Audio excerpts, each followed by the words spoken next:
All right, good afternoon and welcome to today's timely panel on Barbados's transition to Republican status in regional perspective. And it's wonderful to see so many people joining us from across the world.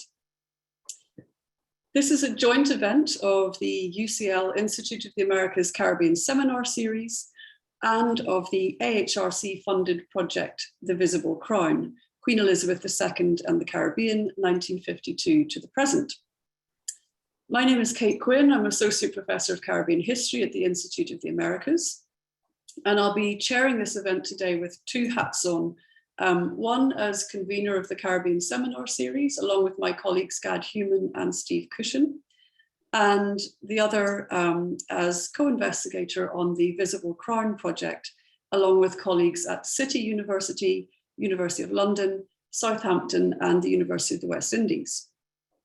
And if you'd like to know more about the Caribbean Seminar Series or the Visible Crown project, I put details of the web pages and Twitter handles in the welcome slide. I can also post them to the chat. So on behalf of UCL Institute of the Americas and the Visible Crown, we're really delighted to welcome our distinguished panelists. Professor Cynthia Barrow-Giles, University of the West Indies, Cape Hill, co-investigator on the Visible Crown project, and advisor to Barbados's Republican Status Transition Advisory Committee. His Excellency Ambassador David Commission, Ambassador of Barbados to CARICOM, and founder of the Clement Payne Movement and Global African Congress. Dr. Derek O'Brien, Reader in Public Law at Oxford Brookes University, and a leading expert in Caribbean constitutions. And last but by no means least, Professor Carolyn Cooper, Emerita Professor of the University of the West Indies, Mona, prolific scholar of Jamaican popular culture and weekly columnist for the Jamaica Gleaner. In the interest of time, I hope that our panelists don't mind that I leave the introductions there. Suffice to say that it's an honor to host such an accomplished set of speakers, and we're very grateful that you've given up your time today to share your insights and your expertise. In terms of running order, we're going to take the speakers in the order that they're listed in the program. Each speaker has 8 to 10 minutes. I will signal when you're at 8 minutes. We'll run the talks together and take all the questions and comments at the end. You can post your questions to the chat and use the raise hand function at the end. And as ever, please remember to keep your microphones muted if you're not speaking. So without further ado, I'm going to hand the floor over to our first panelist, Professor Cynthia Barrow-Giles. Thank you very much, Kate. I'm certainly delighted to be here this evening with you. Of course, in the Caribbean is afternoon. Unfortunately, I don't think Kate actually shared with you, but I am supposed to be in another meeting right now, very important meeting that I escaped from briefly to make my presentation. Unfortunately, I have to go right back to the meeting, so I apologize. But Ambassador Commission is here, and I'm quite sure that whatever grounds I would cover, whatever I have to say, he is, of course, quite qualified to speak on those issues as well. There is, in fact, what I want to do today with you is to just briefly take you through what is taking place in Barbados now, and some of the issues which have emerged in relation to the decision of the Barbados government to transit to a republic in a matter of 3 weeks' time. The meeting, of course, I'm attending is related directly to that transition and what is required. There is some, in fact, I think, misunderstanding in the public domain on the issue of Barbados transition to a republic. When I read some of the commentary from, Latin America, also, the UK and elsewhere, there is a view that this discussion on republicanism for Barbados is coming out of the blue. Far from that. Those people who have followed the political development of Barbados and politics, local politics, and for that matter, those people who have followed regional politics would appreciate that, in fact, the issue of the monarchy and the need to what we describe as closing the final circle of independence, as the debate has generally presented it, has in fact been on the political agenda of Barbados and the Caribbean for quite some time. I would also like to place out there that perhaps had Barbados achieved its independence in the 1970s, as in fact Dominica did, perhaps it's likely that in that context, that Barbados may have in fact immediately made the transition to a republic rather than in fact adopt this sort of status quo position that we have for most of the English-speaking Caribbean countries. That could be disputed, of course, because we do have the cases of countries like St. Lucia, St. Kitts and Nevis, who opted, even after Dominica had made the transition to a republic, who opted to in fact remain as constitutional monarchies. So I want to locate the start of the discussion on efforts to make that transition, or in fact to consider that transition back to the 1970s. And some of us would recall, and certainly Kate Quinn would recall, that the 1970s in the region was quite a turbulent period. And there is, in fact, I think, when you look at the establishment of the first Constitutional Review Commission in Barbados in 1978 to 1979, there was, in fact, no doubt that this turbulent period, not only what was taking place in Trinidad and Tobago, perhaps in Jamaica, but certainly what was taking place in the Eastern Caribbean, that certainly would have impacted Barbados. So that when we look at the Cox Commission, which was established by the Barbados government, we can note that, among other things, that commission was charged with the responsibility to consider changes to the Barbados Constitution and to make recommendations, if those recommendations are appropriate, to buttress the democratic character of the state. I do believe that to a large extent, or to a significant extent, that commission was very much informed by the turbulent period of the 1970s in the Caribbean. And so when you read that report, even if you read the report very briefly or very superficially, what you'll see is that though the commission itself was not given much latitude with respect to what it could recommend for the country, largely because in terms of its terms of reference, the commission was told point blank that parliamentary democracy and the continuation of parliamentary democracy in Barbados was unquestioned. And so, in a sense, there was no entertainment of a deviation from the constitutional structure in Barbados. However, when you look at the commission, there is absolutely no doubt that the commission, in a sense, was extremely timid in relation to the recommendations that it made. And that kind of timidity was reflected in the fact that, from my perspective, when you read that report, there's actually no or any noteworthy effort to consider any substantial measure of constitutional reform in the country. I think when you look at the report also, it made it very clear that far from the turbulence in the 1970s, probably should be considered in terms of the recommendations that ought to be made, or some of the changes that ought to be made. The commission felt that it was precisely because of those turbulent period that Barbados had to be very careful in terms of what it was suggesting for reform. So it was very conservative, extremely timid. So fast track to 20 years later, where we have the Fourth Commission, which undertook essentially what the Cox Commission had done, but which was not as limited in terms of its terms of reference as the Cox Commission was in fact limited. And among the things which that commission considered was the transition of Barbados to a parliamentary republic. Now, of course, the commission did recommend for Barbados, so it's in advance of the Cox Commission, it did recommend the transition of Barbados to a republic. The other thing I also want to note is that these two early efforts at reforming the Constitution of Barbados were in fact organized by the government itself.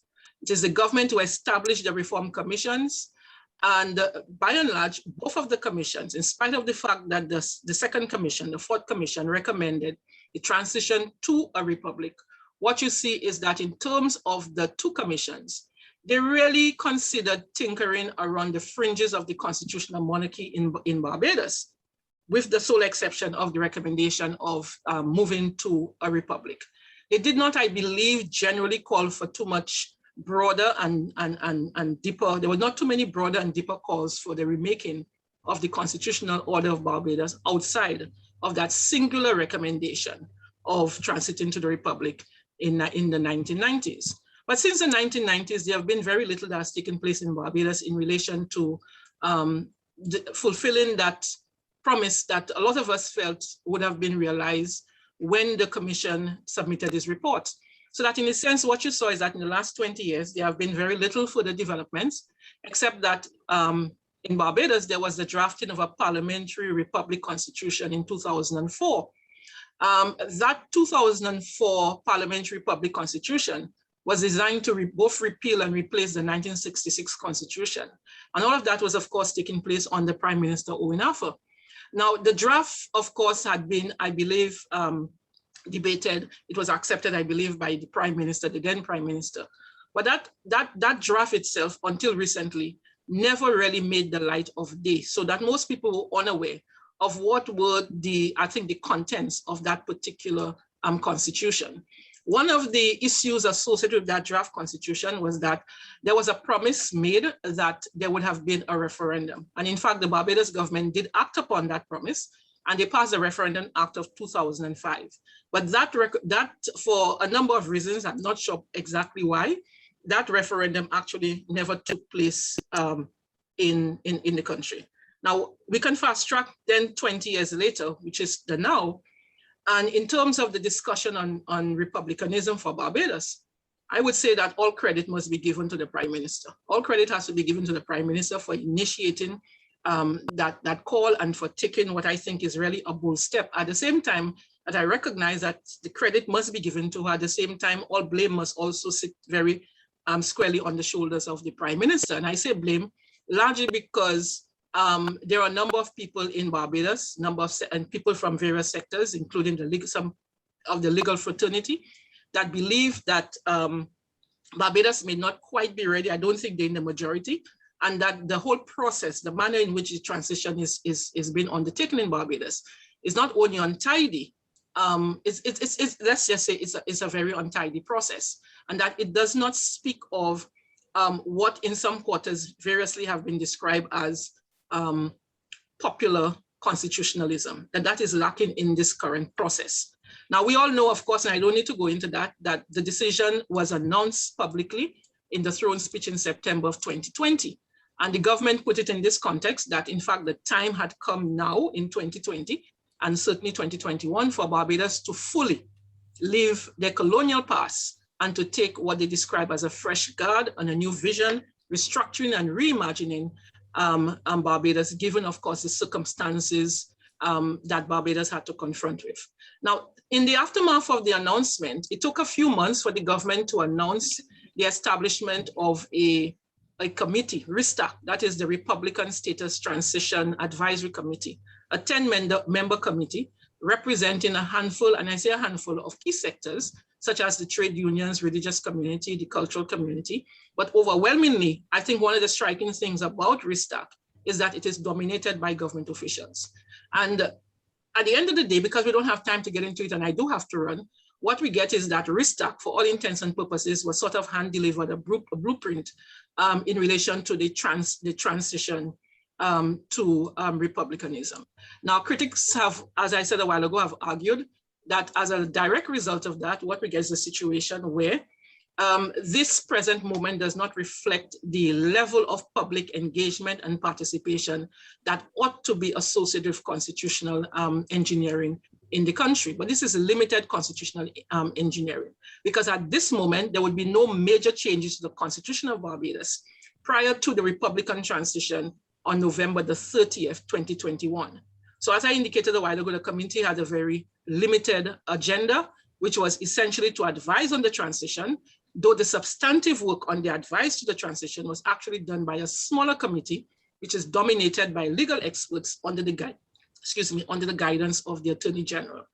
Now, in Barbados, and today I read an article in the newspaper where a leader of one of the small, minor, insignificant political parties have in fact declared or have, I think, taken the matter to court. So there has been some legal certainties or uncertainties regarding the independence constitution and the stated way in which the constitution would be in fact freed from the act of the British Parliament.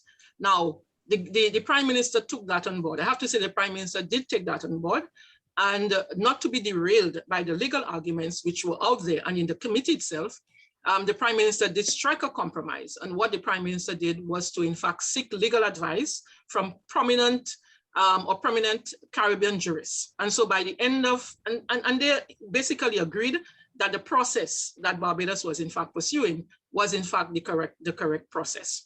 And so by September the 24th, 2021, having obtained that legal advice from former Chief Justice Sir David Simmons and former Chief Justice of the Caribbean Court of Appeals, Sir Dennis Bryan, the Prime Minister and the rest of the committee was convinced that the Independence Order, an act of 1966, had in fact authorized the Parliament of Barbados to amend or repeal the British legislation forming part of local law, and that they could proceed.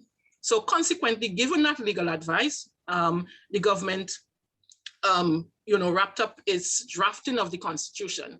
And what we got was that the Constitution Amendment number, well, there's no a number yet, but the Constitution Amendment Act of 2021, notice of which was given on the 21st of September 2021, and then first read on, I think, the 22nd of September, notice provided on the 23rd, that was easily passed in the House of Assembly. And then, of course, it was also passed in the Senate quickly thereafter. And it was done, of course, in a context where the government has the majority in the House of Assembly. That is, they have 29 members elected, so that the required 2/3 was easily obtained. In the Senate, they have a majority, but they also got support from independent senators. And I have to say that all but one of the senators, actually, all the senators, I think, actually supported. So there was that 2/3 majority. Now, in terms of what was agreed to, what the Constitution has, what we see is that the most critical changes are related to the nature of the parliamentary republic. And what was decided was that Barbados would retain its non-executive head of state, and that there would be an erasure of the references to the Crown and the Queen in that Constitution where it was in fact relevant. So that in effect, there's no serious consideration being given to an executive head of state. And very early, the Prime Minister had announced that the present Governor General would in fact be nominated by her, and hopefully with the consent of the leader of the opposition. And all of that was secured. And so what we got is Parliament meeting, given the provisions of that Constitution, Parliament met, and of course the election of the new president took place. So what I'm saying to you is that if you need to get some more information, what you need to do is to look at sections 28 to 34 of the new Constitution, because it's those sections of the new Constitution that provide for the functions and the method of appointment of the president and the term of office. The method of appointment of the president, which is the most important thing under this new Constitution, does not in fact deviate from what essentially occurs in Dominica and Trinidad and Tobago. What the new Constitution does is provide for the Prime Minister to consult with the leader of the opposition, and once there is concurrence, a joint nomination will be made, and I think that is exactly what happens. The Speaker would notify both houses of the joint nomination, and members would be given the opportunity to vote to vote on the issue. That was done. So right now, of course, as we know, we'll have a new president in office on the night of the 30th of November, I think, or the 29th of November. David will correct me if I'm wrong. I just want to end. I know that I have been given the time off, but just because I had to explain my absence in a while, I just want to say that when we look at this process in Barbados, it is very unconventional. It's an unconventional post-independence approach because there's heavy emphasis on the parliament as the primary means of constitutional reform, which is really atypical for the region. But what I would say is that that approach has been very fruitful in Barbados. And essentially what we have is two stages. The first stage is the transition to the Republic in November. And then after that, what has been promised by the Prime Minister, and she keeps on saying that repeatedly, there'll be a package of comprehensive constitutional reforms. And so that process will in fact be very exhaustive. There are arguments, of course, that the transition is done in haste. And the PM's response to that is, what haste? Because we have been dealing with the situation for the last, over like 40 years or so. And therefore she has argued that there's no indecent haste, there is no haste. If anything, we have come to the Republic rather late in the day. So the response is that therefore this has taken Barbados decades to get to this point. decades after republicanism was recommended, and so the time is right for the transition to the republic. Thank you, Kate. Thank you so much. We really appreciate you taking time out of a meeting with the Prime Minister, no less, to come and join us. So thank you again for that excellent run through of the historical origins and the evolution and the nature of the current transition. I'm going to hand over now to our next speaker, who is Ambassador David Commission. Thank you, Kate. And I will try to build upon the presentation just made by Cynthia. I want to begin with a quotation from Thomas Paine. It's from a 1795 pamphlet titled On First Principles of Government.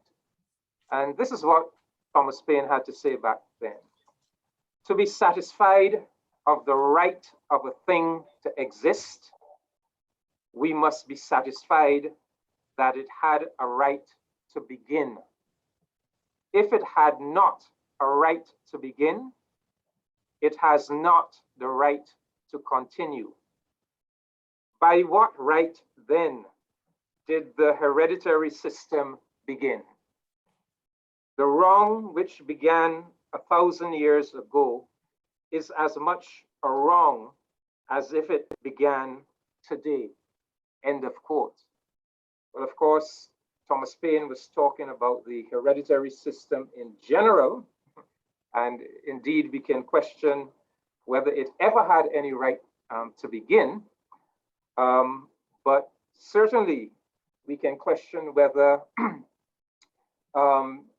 the idea of the British monarch being the head of state of an independent Barbados, whether that had any right to begin back in 1966. And that really is the crux of the matter.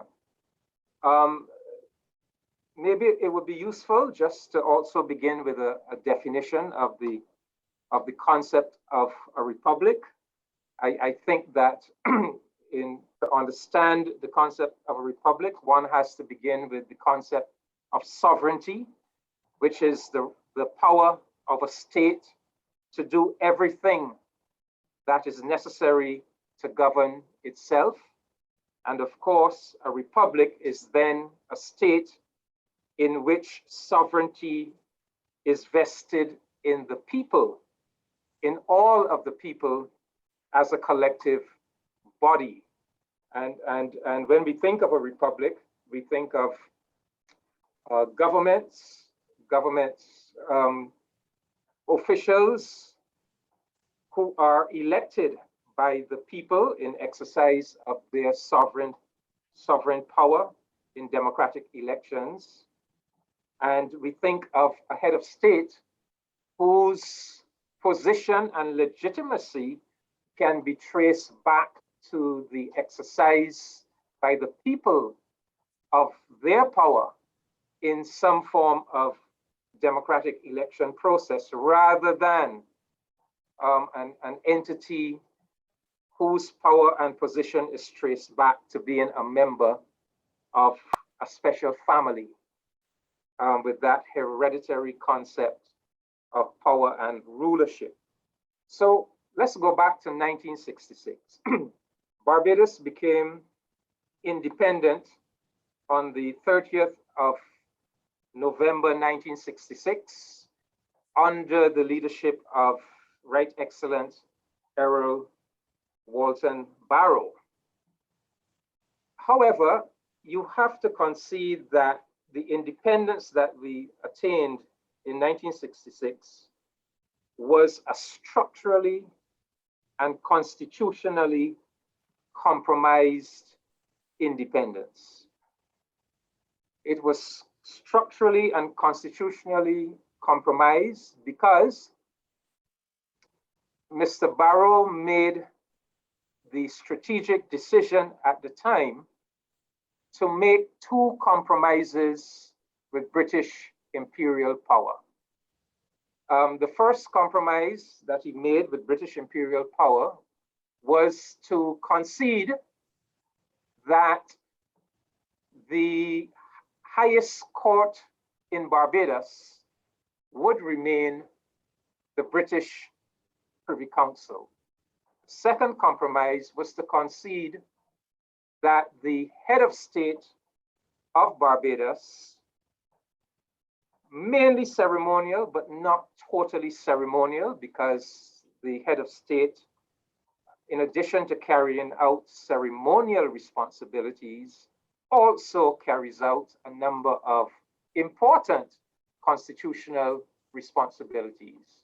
The head of state still has power in our constitutional arrangements, not nearly as much power as the head of government and the cabinet, but still substantial constitutional function. So the second compromise was to retain the British monarch as the head of state of Barbados. Why did Mr. Barrow make those compromises? Well, at the time when Mr. Barrow took Barbados into independence, he came face to face with quite a bit of opposition. First of all, there was the opposition of an element of the political class that felt that Barbados should not go into independence alone. Remember, after the breakup of the West Indies Federation in 1962, Barbados, the colony of Barbados, was attempting to lead a process in the Eastern Caribbean to cobble together a new federation of the Eastern Caribbean, a federation of the so-called Little Eight. So there were some who felt that Mr. Barrow should have continued with that effort to try to pull together this federation of the Eastern Caribbean that would then seek independence from Britain. And so they were unhappy with him taking Barbados into independence alone. And then, of course, there were the usual partisan political actors who, regardless of how good a thing might be, latch upon any effort to try to attack and embarrass the government of the day. There was the white community, who were very much opposed to Barbados becoming independent, the white Barbadian community, that is. In their opinion, Mr. Barrow was going to become a black dictator, and many of these white folk migrated out of Barbados. They left Barbados rather than go through the prospect of living under an independent, predominantly black government. Many of them fled to Australia, Canada, and New Zealand. And then, of course, there was Prince Philip, the Duke of Edinburgh. Some decades after 1966, in the early 1990s, some documents were declassified, and among those declassified documents in Britain was correspondence between Prince Philip in 1964 and the British Prime Minister Harold Wilson, in which Prince Philip was seeking to convince the British Prime Minister not to grant Barbados independence. He was making the case to the British Prime Minister that Barbados had always been British, and that the Barbadian people were so wedded to Britain that he should ignore the mouthings of the political leadership, that Barbadians did not want independence. And so Mr. Barrow was faced with all of that, and in the face of that kind of opposition, I think he made those two compromises. And ever since then, we have been trying to undo those two compromises. Well, between 2002 and culminating in 2005, we were able to undo the first compromise. Barbados played a leading role in helping to construct the Caribbean Court of Justice. And having constructed the Caribbean Court of Justice as a regional court, Barbados then moved away from the Privy Council and we made the Caribbean Court of Justice the highest court in our land. But the second compromise, the compromise having to do with the head of state, that took a bit longer. And as Cynthia explained, there was first the first prime minister who broached it would have been Prime Minister Tom Adams back in the late 1970s, and the commission he set up said that no, Barbados was not ready. Barbados was not ready to remove ourselves from the Queen of England as our head of state.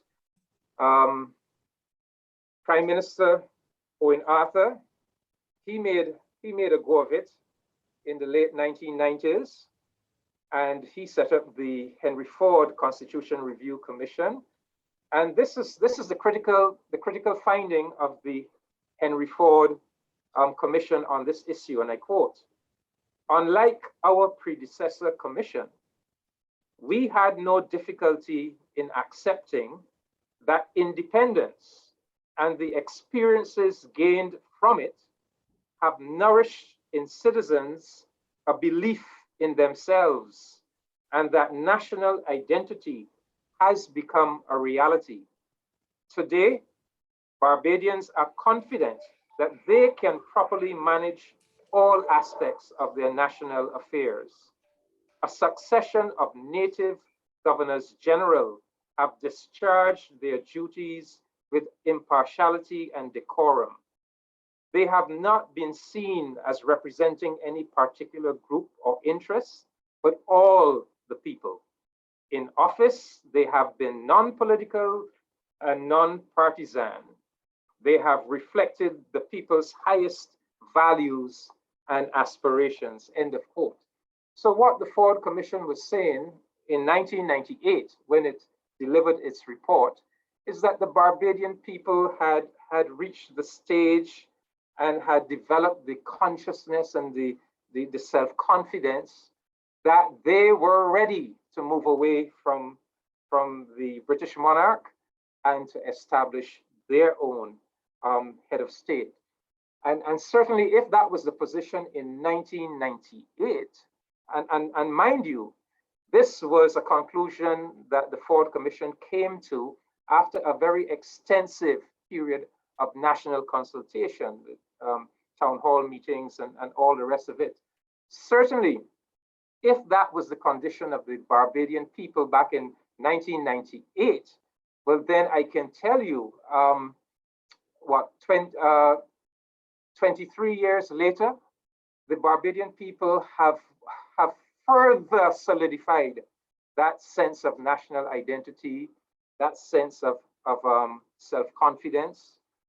And so much so that just last year, Barbados was able, in a very unified and united manner, to remove the statue of Lord Nelson, a statue that had stood, a statue that had been placed in perhaps the most prominent position in Bridgetown by the slave-owning class in the year 1813, a statue that had stood there for 207 years. That was demonstrative of the evolution in the consciousness of the Barbadian people. And so Prime Minister Motley has done exactly what was required of her. What she has done is simply, she has completed the independence process of 1966. This step that we are taking should really have been done in 1966. So there was no reason for any further delay. If the people, in terms of their consciousness, were ready for it in 1998, well, then they are doubly ready for it in 2021. And basically what this step is doing is that it is going to give the country a psychological boost, a morale lifting boost. It is going to give us a sense of national accomplishment and achievement. and it is going to give us a better and deeper appreciation of the historical journey or struggle towards self-determination and self-realization on the part of the masses of the Barbadian people who began this journey in enslavement with no rights, with no autonomy. So indeed, it has been a very arduous journey towards freedom and self-determination and self-realization. Most of the work had already been accomplished when we became independent in 1966, and all we are doing now is putting in place those final pieces of the edifice. In January next year, we move on to have a year-long thorough review of all aspects of our system of governance, and to devise any new reforms that we think are necessary as we go forward into this 21st century. Thank you very much. Thank you very much, Ambassador, and for framing it there within that longer historical struggle. And I'm sure there are issues we can pick up from both of your interventions with regards to those questions of the Privy Council, popular constitutionalism, and so forth. I'm going to hand over now to our third speaker, Dr. Derek O'Brien. And I think, Derek, you have some slides for us. Okay, I'll try sharing those. Have I successfully managed to share them? All good, thank you. Good, okay. Thanks very much, Kate, for asking me to participate in this panel. It's a huge honor to be on a panel with so many prestigious speakers. Kate, you asked me to, although this conference is about republicanism in Barbados, you thought it might be helpful if I gave a regional perspective on republicanism within the Commonwealth Caribbean. So I would just begin with a review of the current state of play in the region, and we'll see that with Barbados's transition to republican status, there's now 4 republics in the region, but 8 of the countries in the region remain constitutional monarchies. So if you like, constitutional monarchy remains the dominant strain of governmental systems within the region. And what I want to talk about in my presentation is how long is this going to remain the dominant strain. So I tried to think about the 4 countries that have become republics and what they might have in common, apart from a desire to transition to republicanism. And with the exception of Dominica, that embarked upon independence as a republic, all 3 other countries, that's Barbados, Trinidad, and Guyana, became republics as a result of a vote in Parliament. There was no requirement, no constitutional requirement to hold a referendum. So the people were never asked directly to indicate whether or not they wanted to become a republic. The only other country in the region that would be able to do this, to achieve republican status without a referendum, would be Belize. So that's not required under Belize's constitution. And so then I began to ask, well, why hasn't Belize followed the lead of these other countries? And I mean, please correct me if I'm wrong, but as I understand it, it is linked to the border dispute between Belize and Guatemala, and the belief stroke hope that if that border dispute escalated, the UK would come to the aid of Belize because of having the Queen as the head of state. Now, that may be changing. Most recently, the Prime Minister of Belize, I'm probably pronouncing this wrongly, John Bracino, has said that recently Belize has imposed a 2-term limit on their Governor General, and said that they are considering at the end of the current Governor General's term of office that they will consider reviewing their system of governance. They may remain a parliamentary system. They may transition to sort of an executive presidency, or they may have a sort of a hybrid parliamentary presidential system. I presume he's alluding to something like the system in Guyana. But for the present anyway, Belize is a constitutional monarchy. So what about everywhere else in the region? So in every other country in the region, in order to move from a monarchy to a republic, it would be necessary to hold a referendum and satisfy certain voting standards. And I think we need to distinguish between those countries where a 2/3 vote in a referendum is required. If that country wanted to transition to a republic, that's Antigua, Grenada, and St. Vincent.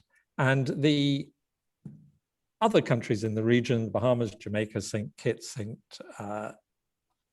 Lucia, and St. Vincent, where a simple majority in a referendum would be required.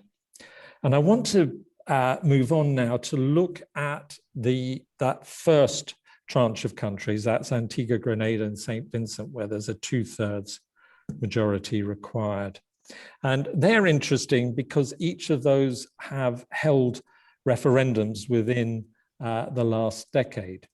So most recently, Antigua held a referendum in 2018 on whether it should abolish the right of appeal to the Privy Council and replace it with a right of appeal to the CCJ.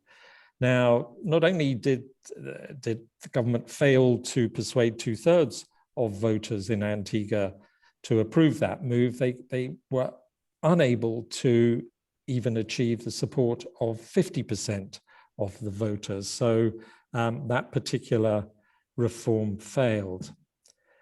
In Grenada, there have been 2 recent referendums. The first was in 2016, where technically speaking, there were 7 referendums on 7 separate constitution amendment bills that range from limiting the term of office of Prime Minister to replacing the JCPC with the CCJ. But interestingly, the question of replacing the Queen with a ceremonial president was never included in any of those amendment bills. The closest that the voters got to considering the role of the Queen was a change to the oath of allegiance, and it was suggested that there should now be an oath of allegiance to the state rather than to the Queen. But the voters even rejected that recommendation. No single reform achieved even 50% of the votes in the referendum. Grenada then had a second bite at the cherry, and 2 years later, at the same time as Antigua, held another referendum on whether it should replace the Privy Council with the Caribbean Court of Justice. Again, it fell, sorry, I'm in a lecture theatre where if you don't move around, the lights switch off. So yeah, another referendum, 2018, again, less than 50% of the voters supported replacing the Privy Council with the Caribbean Court of Justice. Then we have St. Vincent, and St. Vincent is the only country in the region that has actually directly asked its citizens whether they want to become a republic. So back in the referendum in 2009, and to be true, it was entangled with a number of other constitutional reforms that the citizens were asked to vote on. But it is notable in St. Vincent that 55% of the voters rejected the government's proposals to reform the constitution. So, do we say the reason that these referendums failed was because of the requirement for a 2/3 majority, which is almost an impossible threshold for any government to meet? Well, let's then turn to the other countries in the region that could become republics if they held a referendum and a simple majority of citizens voted in support of that move. Well, again, in these countries, the history of referendums is one of failure. There is no example of a successful referendum having taken place. So we have the Bahamas that has held 2 referendums in the 21st century, in 2002 and 2014, and both were principally concerned with amending the constitution to guarantee gender equality. Now, that's a fairly, you would have thought, uncontroversial constitutional reform, but it was rejected on both occasions by the voters. So less than 50% of voters supported it. And if you look at the Bahamas, and then you look at the record of the other countries that have held referendums, you begin to see a pattern emerging, and you wonder if there is something like an amendment culture in the region where citizens are actively hostile to constitutional reform. And there may be a number of explanations for that. I don't want to oversimplify this. I mean, one explanation that's offered is that constitutional reform ends up with political point scoring. So the government will suggest it and the opposition will, in a knee-jerk fashion, automatically oppose any reform that's suggested by the government. But then I wonder how Jamaica fits into that picture, because since at least 2003, the Jamaican government has been threatening to become a republic. So firstly with P.J. Patterson when he led the PNP back in 2003. And since then, successive Jamaican governments, both JLP and PNP governments, have said that the time is right for Jamaica now to become a republic for all the reasons that the ambassador so eloquently spoke about. But Jamaica is stuck with these referendum requirements. And I wonder if the reason why Jamaica hasn't is that the Prime Minister just does not want to expend the political capital that would be necessary to hold a referendum, campaign for a transition to republicanism, and then lose that referendum. Because I might be wrong about this, I'd have to go back and check, but so far as I know, every government that's held a referendum and lost the referendum has lost the subsequent general elections. I mean, there may be some exceptions, but there are certainly the examples. I mean, St. Vincent is an exception, but certainly the Bahamas is the example of a government that lost the subsequent elections. So where does that leave us? I mean, I'm afraid it leaves us, I'm going to strike a really gloomy note at this point, and it should not be taken that I'm not a supporter of republicanism at all, but I suppose my conclusion is that it is fiendishly difficult to bring about constitutional reform of any kind where it can only be affected by a referendum requirement. And that means that the prospects for republicanism elsewhere in the region, with the exception of Belize, I would say look pretty gloomy at the moment. I may be being unduly pessimistic, and I don't speak with local knowledge. I'm speaking from the perspective of somebody who's 4,000 miles away from this. But all I can do is look to the historical record, and that suggests to me it will be very difficult for the other countries to become republics. Okay, I hope I haven't exceeded my 10 minutes. You were perfectly on time. Good. Thank you very much. And I'll stop sharing. Yeah. Thank you very much indeed for that excellent regional overview and taking us through some of the mechanisms by which republicanism can or perhaps cannot be achieved. I'm going to pass over to our final speaker now, Professor Carolyn Cooper, and then we will take all of your questions at the end. Thanks very much, Kate. My remarks combine two of my newspaper columns, and I'm sorry I wasn't here right at the beginning. I got frozen out.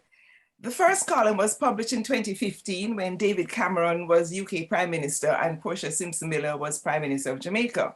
And I begin with a quotation. At his favorite seaside resort of Weymouth, the story goes, King George III once encountered an absentee owner of a Jamaica plantation whose coach and liveried outriders were even more resplendent than his own. Sugar, sugar, eh? The king exclaimed. All that sugar. I found this gem in a book by Adam Hochschild, Bury the Chains, Prophets and Rebels in the Fight to Free an Empire Slaves. What King George should have said was, human trafficking, eh? All that human trafficking. And it wasn't only individual planters who were spectacularly enriched by the unpaid labor of enslaved Africans. Historians and economists, no less at UCL, have amassed the evidence. Britain's Industrial Revolution was fueled by the blood money of plantation slavery in the Caribbean. Bristol, Liverpool, and London all flourished on human trafficking. So there's no need for any more talk about the right to reparations. It's time for action. It's time to launch a boycott against Britain until the right to reparations is acknowledged and a carefully managed process of restitution is begun. A Caribbean boycott of Britain initiated by Jamaica may seem like idle talk, but with Norman Manley's leadership, Jamaica was the second country after India to boycott apartheid South Africa. At the time, we were still a colony of Britain, but that didn't stop us. The South African government complained to Britain, and the response was that Jamaica's regulation of trade was our own business. Unlike the PNP of Norman Manley, the present government doesn't seem to have the guts to stand up for our rights. Well, it was the PNP, but it's the same for the JLP now. Why are we agreeing to take scraps from Britain's table when we are entitled to so much more? Take, for instance, this promised piece of a prison.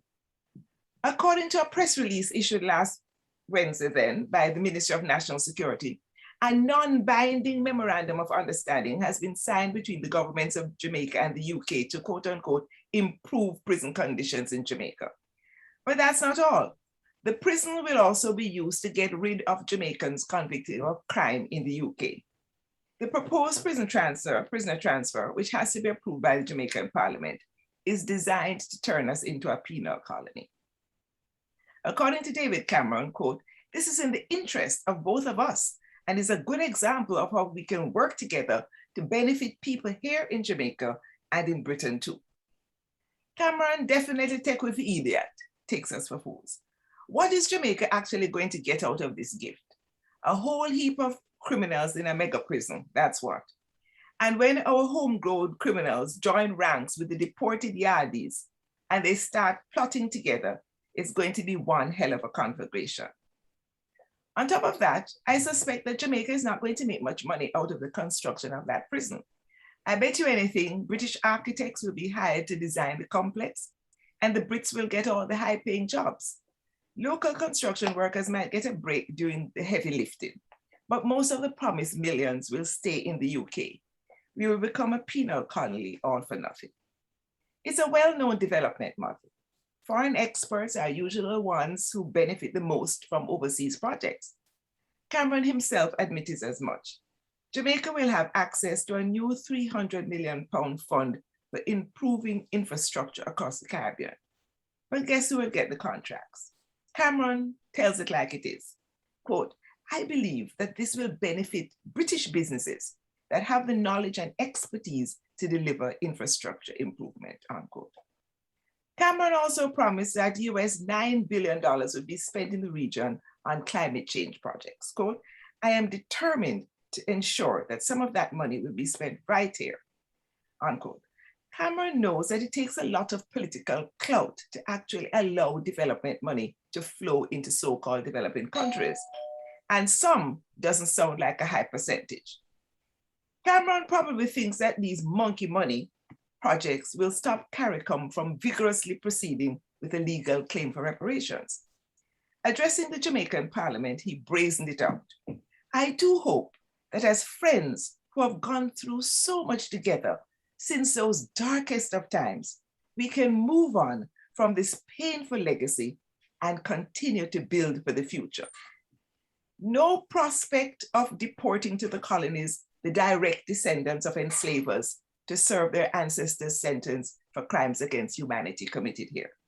We would need a rather big penitentiary that the British government would most certainly not be willing to build, not in their best interests. And no repatriation of their ill-gotten gains.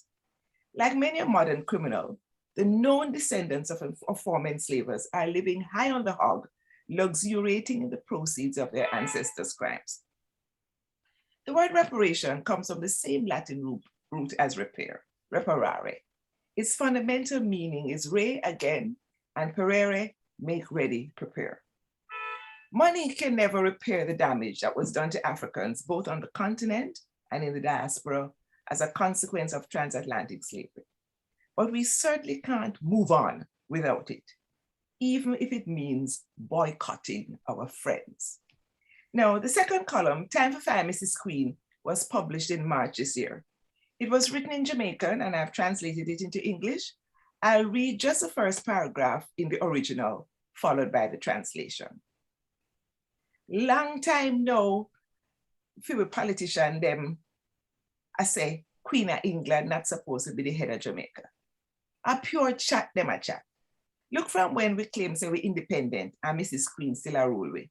What make we a hang on for our fractal? She and the whole of your generation them not care if we live or we dead.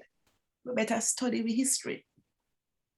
For quite a long time, our politicians have been saying that the Queen of England should no longer be Jamaica's head of state. It's nothing but talk. Look how long we've been claiming that we're independent and the Queen of England is still ruling us. Why are we hanging on her coattails? She and her entire lineage do not give a damn if we live or die. We had better study our history. Jamaican people certainly suffered after emancipation. We didn't get any land, money, nothing to make life. We were expected to continue working sacrificially on the plantations for little or nothing. The plantation owners were granted substantial compensation for the loss of our labor, and we got absolutely nothing, only a bad reputation as worthless and unwilling to work. Work for nothing, and we're emancipated. Jamaicans fell on extremely hard times in 1865. There was a long drought and dirty was very tough. By the way, dirty is not broken English from dirty. It's a perfectly good word from Ghana. It's a Twi language. Dirty means ground. Life was so hard, some brave people in St. Anne decided to send a letter to Queen Victoria begging her for land to cultivate. She was all the way in England and owned so much land in Jamaica. This land was idle. They even said they would send her some of the produce. Queen Victoria sent back a truly wicked letter. She wasn't the one who wrote it. Henry Taylor did. He worked in the West Indian Department of the Colonial Office. In the same way, someone in Queen Elizabeth's office wrote the trifling response to Oprah Winfrey's interview with Meghan and Harry. It doesn't matter that the queens didn't actually pen the releases issued by Buckingham Palace.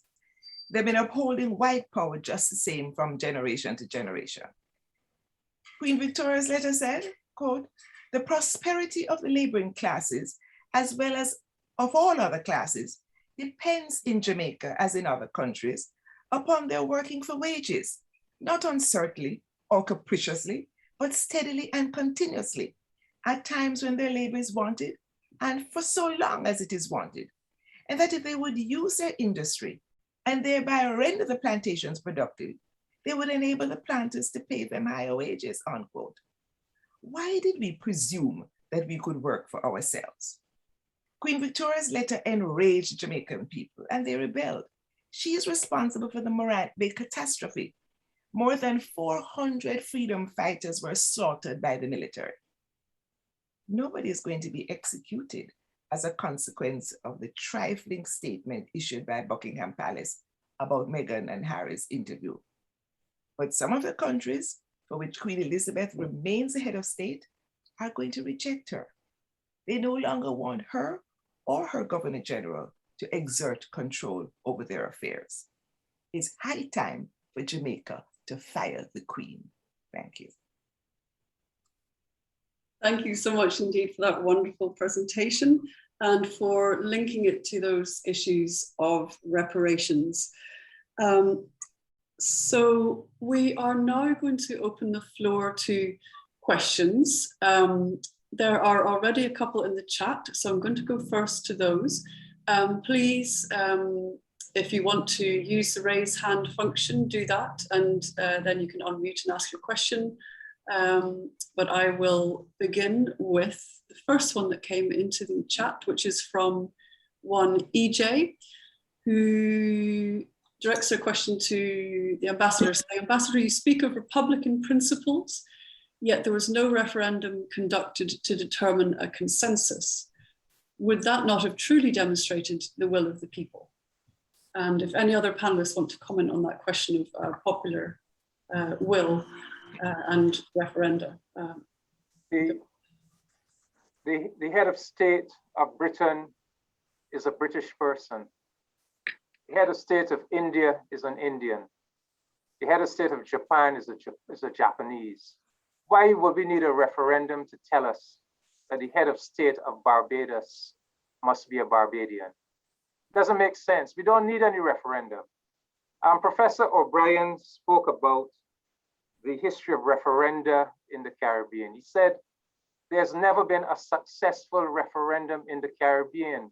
That alone should tell you that the problem is not with the subject of the referendum. It is with the mechanism of referendum itself. And it is because the British left these Caribbean countries with a two-party political system. The political two-party system is designed to divide the population. What typically happens with a referendum is that the opposition party embraces it as an opportunity to embarrass the government.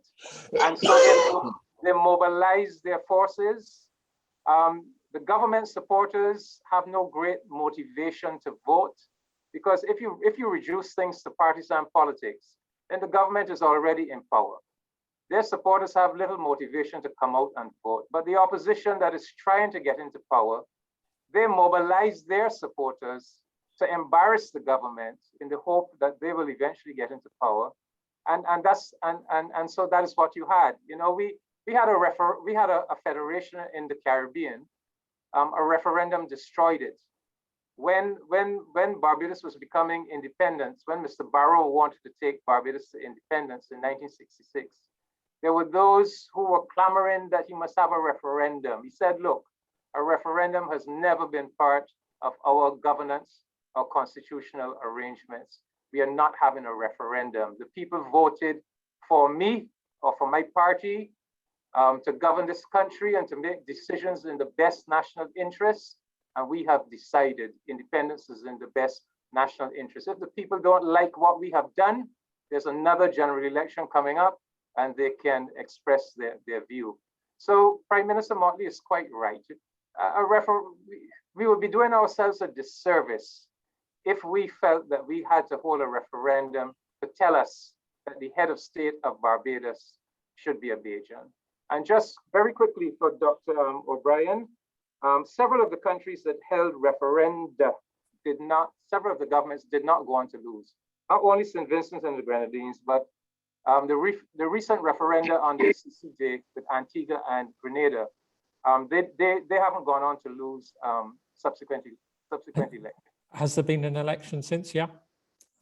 In Antigua, yes. Yeah. Could I just, one point I think I may have misunderstood is, I thought the proposal was that after the year-long consultation on constitutional reform in Barbados, there was going to be a referendum, but maybe I've misunderstood that. No, there's not been any promise of any referendum. But what the government has said is that, look, we are going to go through a national consultation. It's going to take a year. We are going to look at all of the sections of our constitution month by month. And out of that process, the will of the people will have emerged as to whether there are some reforms that we would wish to see in our system of governance. but there's been no promise of a referendum coming out of that. Barbados has never had a referendum, actually. It's not part of our governance process. And tell the truth, a referendum could be useful if it is a kind of non-partisan issue. Once it's a partisan issue, it's very problematical. And for me, to answer your question about the countries that need referenda, it will call for some political maturity for the government and opposition to discuss the issue, to come to some compact that in the national interests, the country needs to transition to a republic, and that they're not going to make it a partisan political issue. If they can't do that, then I agree with you. There'll be no possibility of these referenda being successful. Thank you both. There's a comment rather than the question on this theme of referendums in the chat. So I'll just read that out, and then I'm going to take a question from Dylan Vernon. So thank you to the presenter. This is from Jackie Lewis, who wonders if the failed referendums and hostility to constitutional reforms should not take into consideration the global system of capitalism linked to the global system of militarization, superpowers, the global system of exploiting Africa's mineral and labor resources, miseducation, divide and rule. So I think we will come, I'm sure this issue of referenda will come up. I'm taking that as a comment rather than the question, but if any panelists want to comment on that, please do. And now I'm going to take a question from Dylan Vernon. Yes, thank you, and congrats on having a very timely and informative session, all very good presentations. I will first make a comment on Belize and then ask a question on Barbados.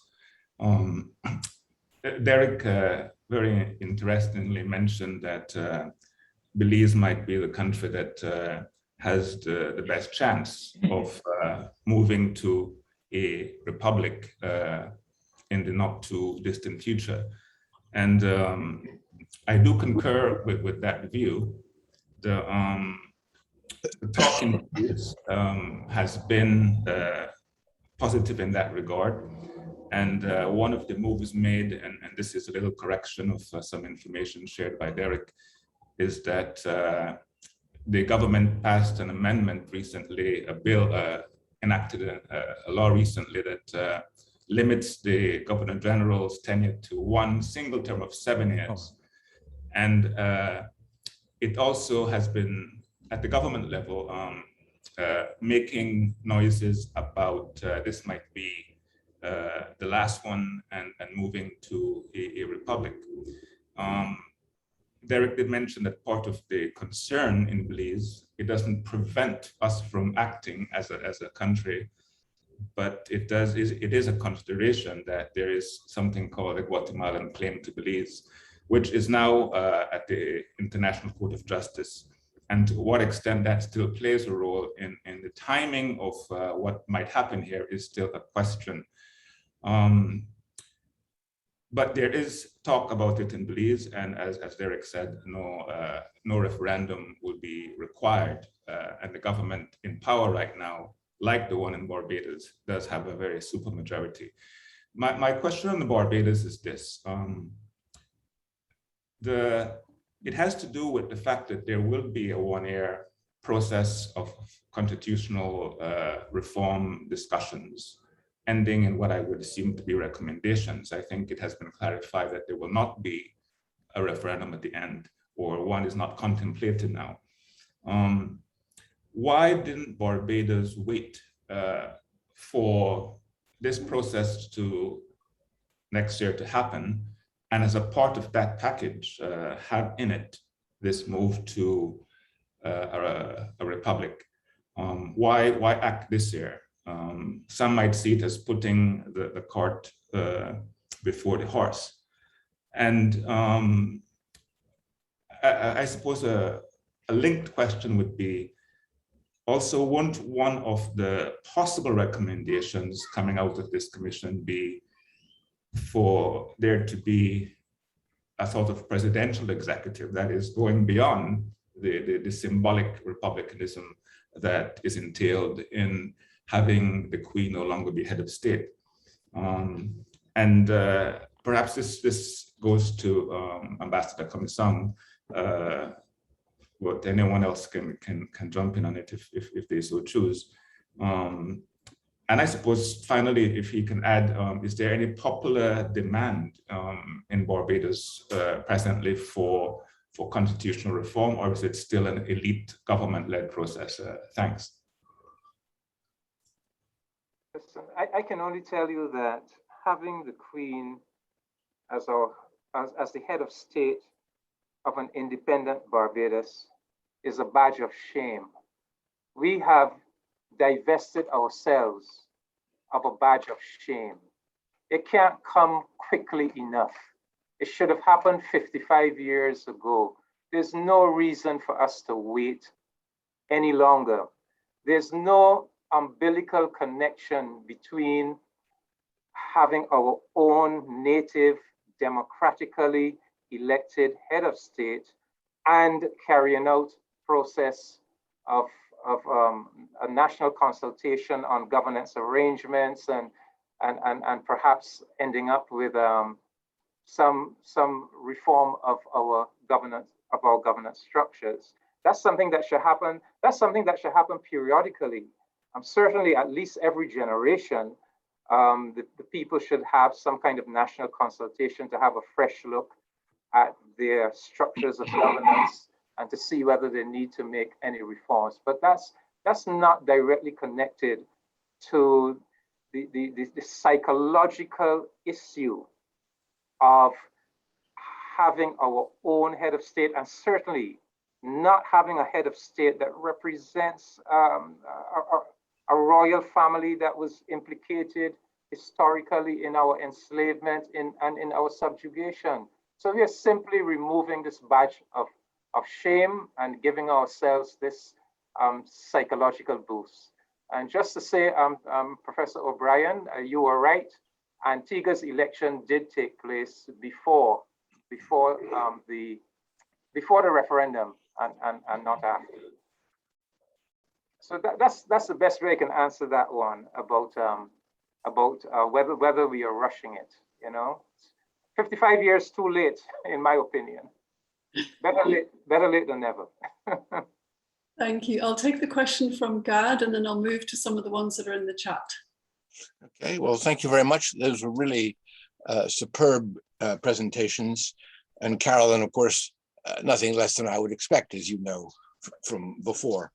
I think my question is for the ambassador, which I also found very interesting. And I particularly found your discussion of why it didn't happen in the 60s, or the kind of opposition to republicanism in the 1960s. So it almost builds on Dylan's question, which is how, if there is any, how would you describe the opposition to Barbados becoming a republic today? When the Prime Minister, when the announcement was made in the throne speech in September of last year, there was virtually no opposition. There was virtually no opposition. And then around about March of this year, there was a contest for, there was developing a contest for power within the opposition Democratic Labour Party.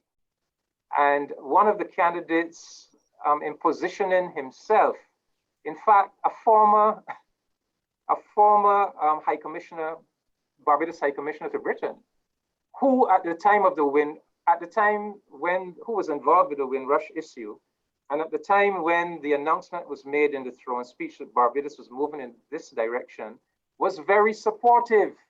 In fact, was interviewed on the BBC, supporting this idea and condemning Britain and saying that the people of Barbados had lost confidence in the British Crown because of the Windrush scandal.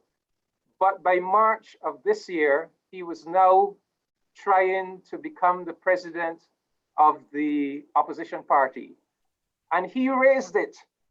he raised it, this opposition to, so what he had approved a few months earlier, he was now singing a different tune for partisan reasons.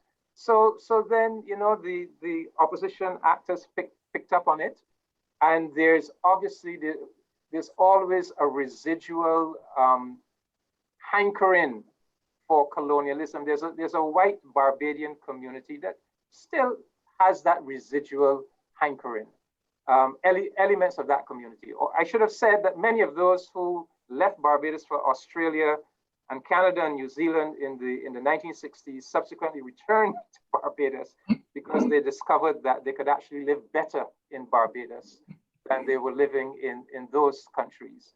But anyhow, so yes, there's been that kind of some opportunistic opposition. And what gave it a little ground to run on was the fact that after the government made the announcement in September of last year, there was a hiatus in terms of national engagement with the people. You know, like a public education program, there was something of a hiatus, but that can be explained by the COVID-19 situation. I mean, the government was grappling with a pandemic. And so all attention was on how do you deal with COVID-19. So government came kind of, having announced it last year, government really only started its public education outreach on it fairly late in the game. So that gave some ground for opposition that this is being rushed and people have not been engaged and people don't know enough about it and so forth. But I don't think there's any real deep-seated, I don't think there's any real substantial deep-seated opposition to the idea that we must have our own head of state. I think it's more opportunistic opposition and not of any really substantial quantity to make any real difference. Mm-hmm. Thank you very much. Thank you. I should add here that as part of the Visible Crown project, we will be conducting what will be the first ever region-wide poll of attitudes to the monarchy in the Caribbean and a poll on alternative attitudes to alternative systems of governance. Because of COVID, that has obviously been massively complicated because this would have been an in-person survey across 12 countries plus 2 of the non-independent British overseas territories. However, Cynthia Barrow-Giles and her team at UE Cave Hill will be conducting the poll in Barbados in these 2 weeks prior to November the 30th. So we will have some actual data behind this soon to try to understand what are the popular attitudes to the monarchy to capture it at this present sort of snapshot of time. We are running close to the end, so I want to make sure that I get to the questions that I see in the chat. So maybe I'll just read out a couple and panelists can respond. And Cynthia's come back. So the very interesting question from Judy Richards, who says that there is a persistent claim that Crown land is owned by the Queen. Can this be clarified here, please? And also, as the reclaiming of such land was seen as reparations for enslavement, what can we expect next from a republic? Does anyone have? Crown land is government land. It belongs to the government of Barbados. It's just because of this constitutional monarchy that we have that the terminology crown is used. But after the 30th of November, it will be called state land. It belongs to the government of Barbados, not to the British royal family. To the Crown. And this links into another question from Carlisle Leach, who asked for the description of the economic benefits derived and anticipated challenges as a result of Bayesian republicanism. Yes, what, if any, are the economic benefits to be derived from this move? And I would ask if Carolyn wants to come in here as well in terms of any insights from the Jamaican context, that would also be welcome.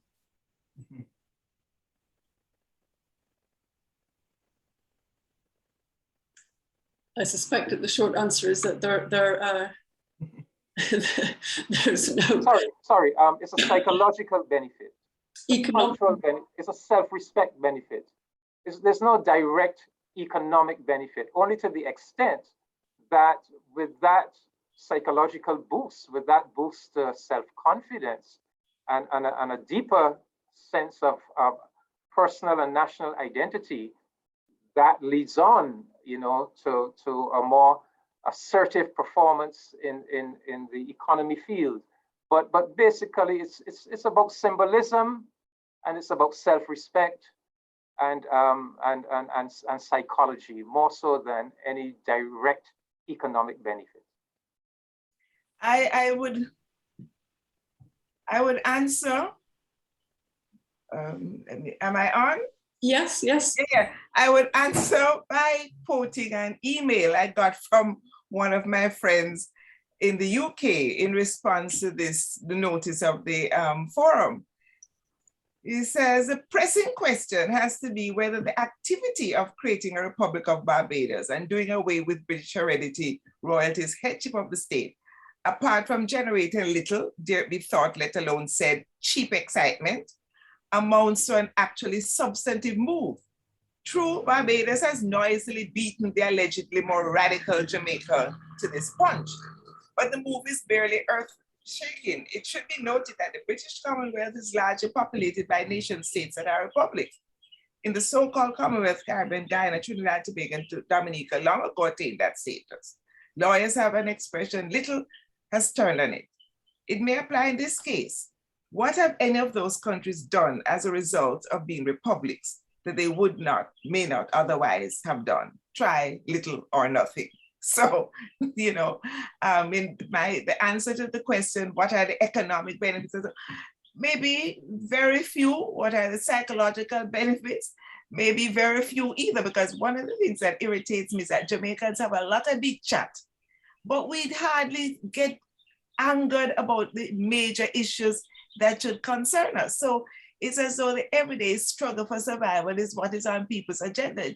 I think for the majority of Jamaicans, it doesn't matter one way or the other whether we're a republic, because I don't think they think it's going to make a big difference in their everyday struggle for survival. So, you know, it may be symbolic, and I agree symbolism is important. My discipline is literature, but let us not make too much of the symbols. But at the same time, I agree with David that there's a psychological benefit to knowing that a Jamaican is the head of state, not the Queen, especially as I try to contextualize the British monarchy's relationship to us. It's a total exploitative kind of relationship.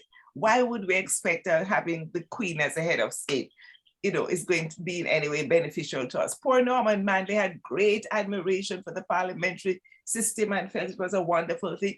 That's probably one of the reasons why we didn't get rid of the Queen at independence. The sense of the monarchy and the forms of governance of the UK being so wonderful. We have to stand on our own two legs and try to see what kind of economic benefits we can generate for ourselves out of full emancipation and full independence. Thank you very much. There's maybe an addendum to this in the chat from Kessoa John, my colleague at the Institute, who asked, do Caribbean governments not pick up the bill when royal visits take place? Would an economic benefit be that bill is effectively cancelled? Although she goes on to add, this may also be a myth. I'd be grateful for some clarification if so. So who picks up the bill for when Elizabeth comes calling?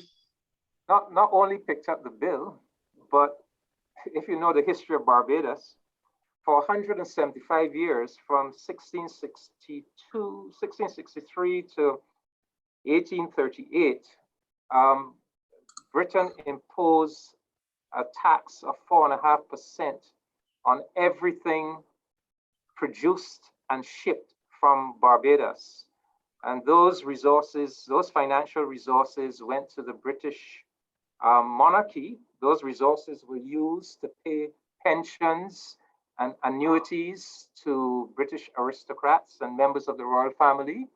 Those resources were used to pay the salaries of the governors in the Channel Islands and other British colonies. And Barbados basically financed the British administration, the British colonial administration of Barbados. So, you know, Britain, it has been an exploitative relationship from the very beginning. And yes, of course, when British royalty visits, the Barbadian government and the Barbadian taxpayers pick up the tab. But we have been picking up the tab all along. And when that tax came to be abolished in the British Parliament in 1838, it was deemed to be the most criminal and injurious tax in the history of taxation. So anyhow, that's a little bit of our history with the British monarchy. It's time to go. Also, Kate, I just wanted to add to that. I'm sorry, I'm back. I guess for your remaining minutes, I was able to come back into the meeting. I just want to add to that, the last set of comments made by David, that for sure, when you have an independent state that seeks to bring in foreign dignitaries to its shore, whether or not you're a republic or you're a constitutional monarchy, there are certain costs which are associated with that. So of course, when Barbados transits to the Republic on the 30th of November, any official occasion that the Barbados government will need to invite some foreign dignitaries, it means automatically the government will have to pick up that tab. That goes with being an independent state and inviting foreign representatives, ambassadors, etc., to come and participate in whatever formal occasion that you have. That will continue. But the bottom line is that there's a lot of myth that, in fact, constitutional monarchies in the Caribbean have benefited positively from being a member of the Commonwealth. And what you keep trying to say to people is that whether or not Barbados becomes a republic or does not, Barbados remains a member of the republic, that in fact, whether or not Barbados transits to a republic or remains a constitutional monarchy, we have to focus, as I think that's the point Caroline is trying to make. We have to keep focusing on the economic policies that we're pursuing and to ensure that what we try to do is to focus on transforming our economies, transforming our societies, and that kind of focus will have to take place whether or not we are in fact pursuing republicanism or in fact a parliamentary republic, because that's the biggest task. So that in relation to the Barbados situation, what I find very important, and I'm not sure if there was discussion on that because unfortunately I had to leave to go to the meeting, but it's very important that one of the critical elements that's going into this transition to a republic in Barbados is the fact that the Barbados government has decided that it is going to, and the debate is coming up, I think shortly, but has decided that it is going to have a charter. And if you read that charter, what you will see is that, for me, one of the most important elements of that charter is the fact that what Barbados is trying to do is to commit all Barbadians to the achievement of a just society. Now, embodied in that charter, you may not see the manner in which or the means by which they will do so, but certainly in terms of the transformation that Caroline is speaking about, I think that charter ideologically and philosophically captures the need for us to engage in fundamental changes in terms of how we organize our economy, in issues of economic justice, etc. All are captured by that charter of civil society. Thank you very much. Luke, you have a question. You have memories of Guyana transitioning to a republic. Where's Luke gone? Oh, maybe he's dropped out. Luke, are you there? I'll read it. I'll read Luke's question and see if he comes. I'm here. Yes. Oh, you are, great. I'm here, Kate. Thank you very much. Yes, I'm here.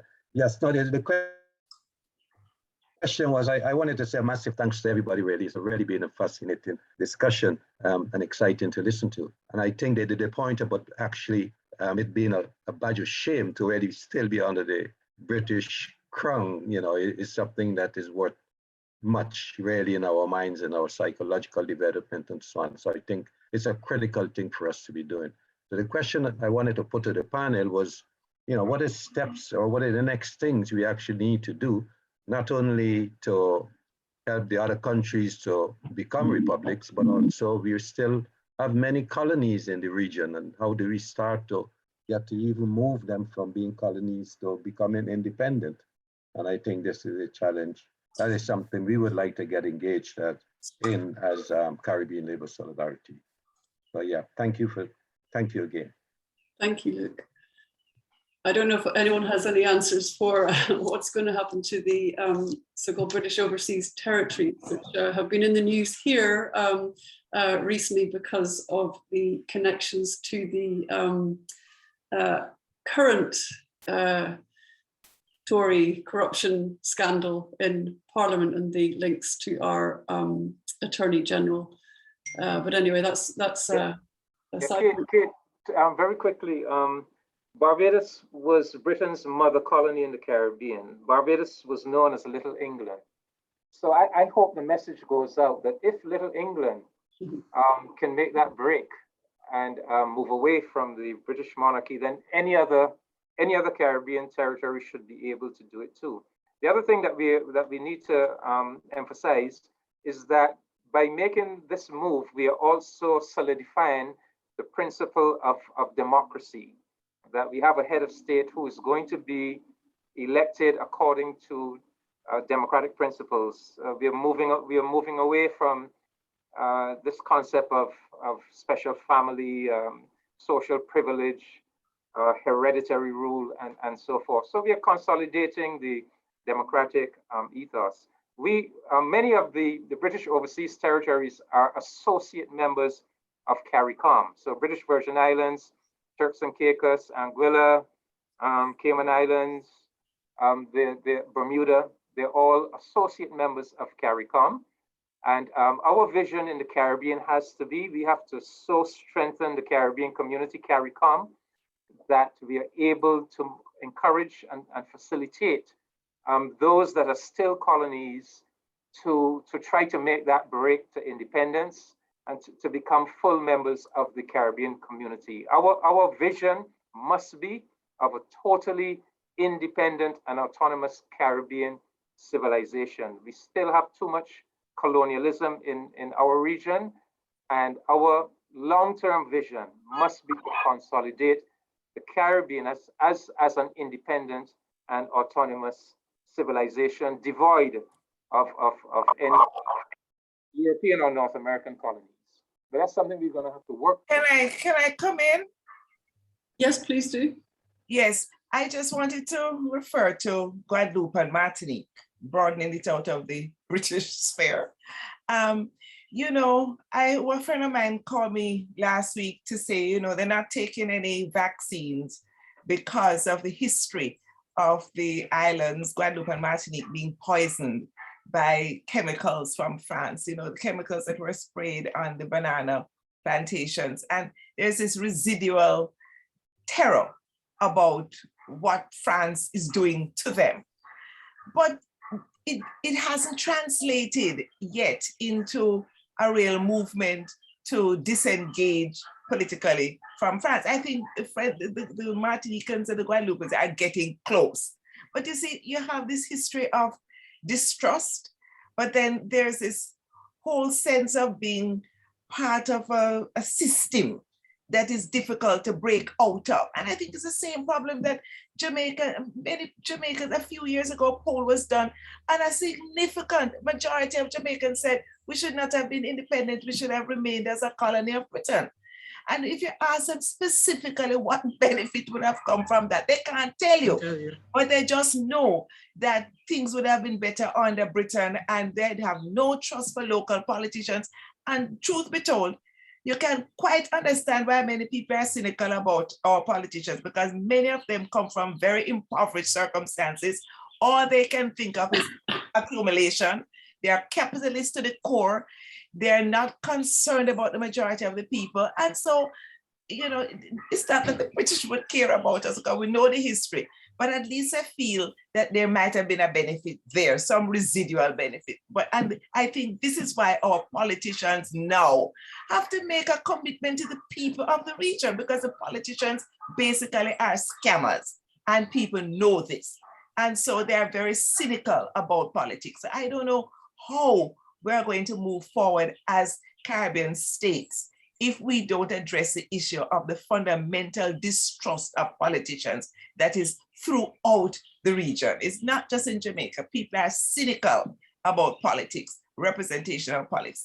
They don't see any benefit for it. And we just maybe have to go back and look again beyond CARICOM to some real fundamental federation and integration where as small states we can collaborate to make ourselves more sustainable, because with all of this climate change stuff, you know, we're going to be underwater soon. So we really need to be thinking in a larger way about what development means and what our future is in the region. Each of us becoming a little republic is not necessarily going to solve the larger problem of systemic inequities and how we can move forward to sustain life in these small islands.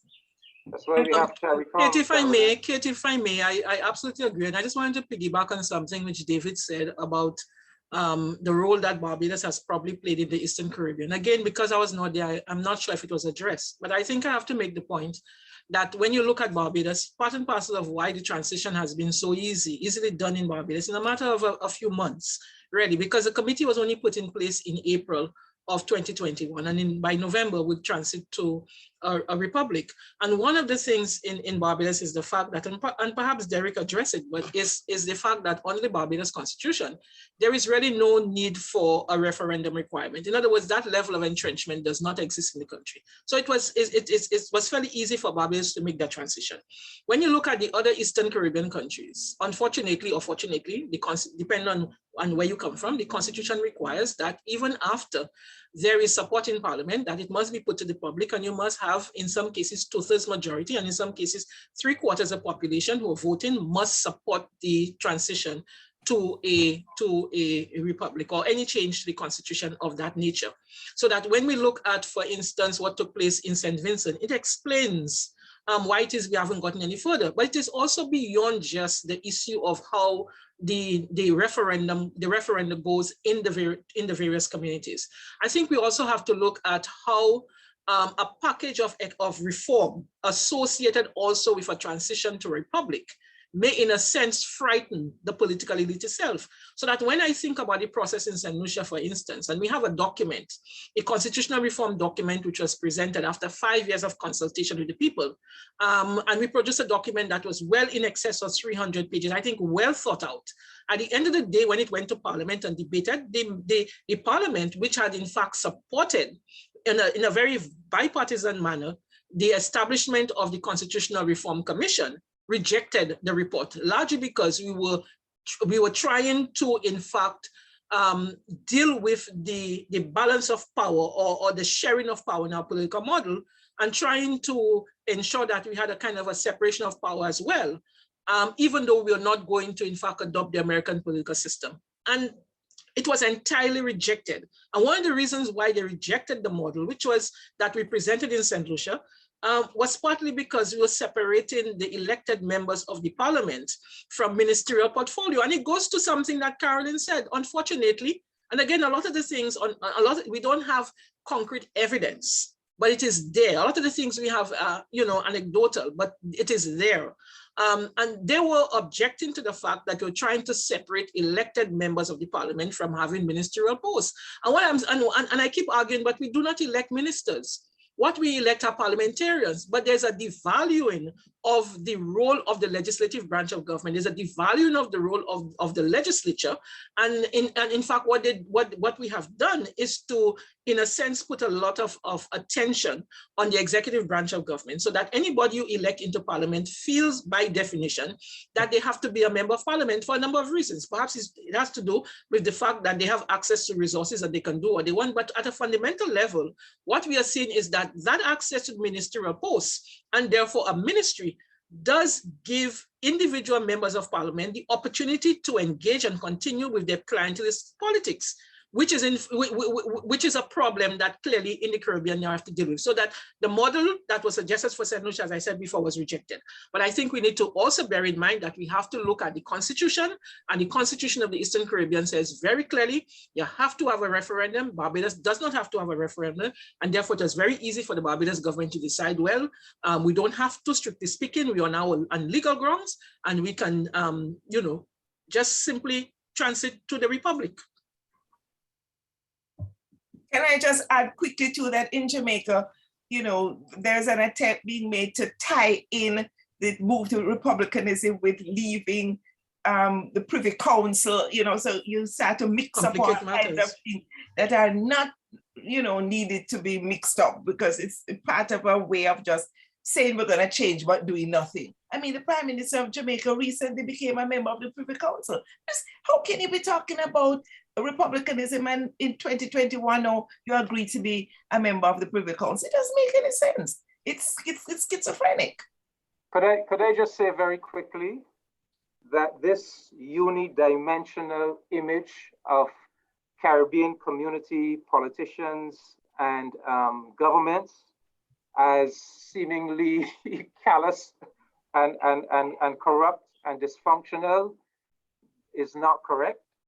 I wish to say that you will find very few Barbadians who will tell you that Barbados is not much better off as an independent nation than we were as a British colony.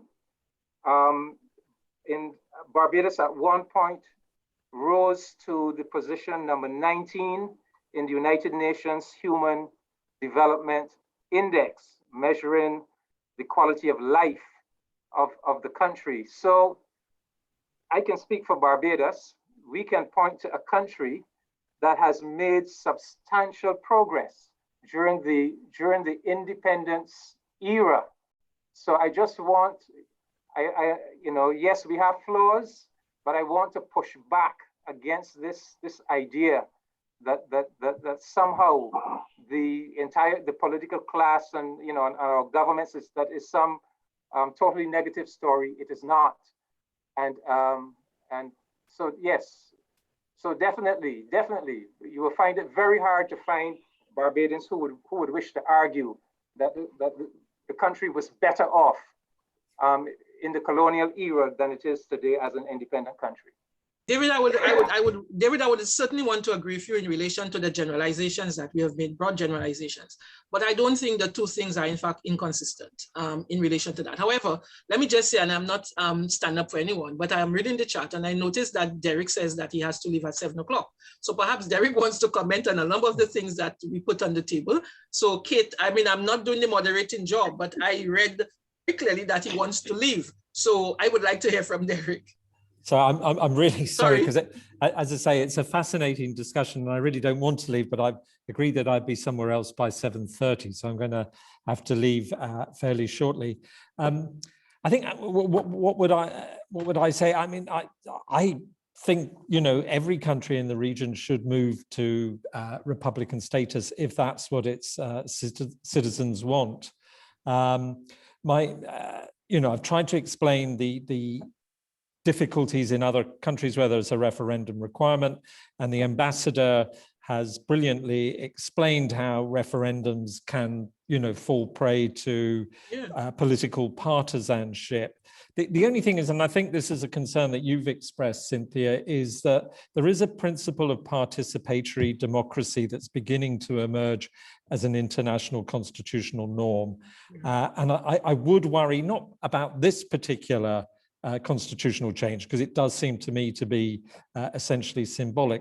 But if more fundamental constitutional change was to be effected, even if there is consultation with the public, but the public don't directly get to vote on that constitutional change through a referendum. And that's why I was slightly concerned, because the ambassador was saying that there is no plan after the year's consultation in Barbados about constitutional reform. There's no plan to hold a referendum on those proposed reforms. I think that may be slightly concerning, although I understand all the reservations about referendums as tools for constitutional reform.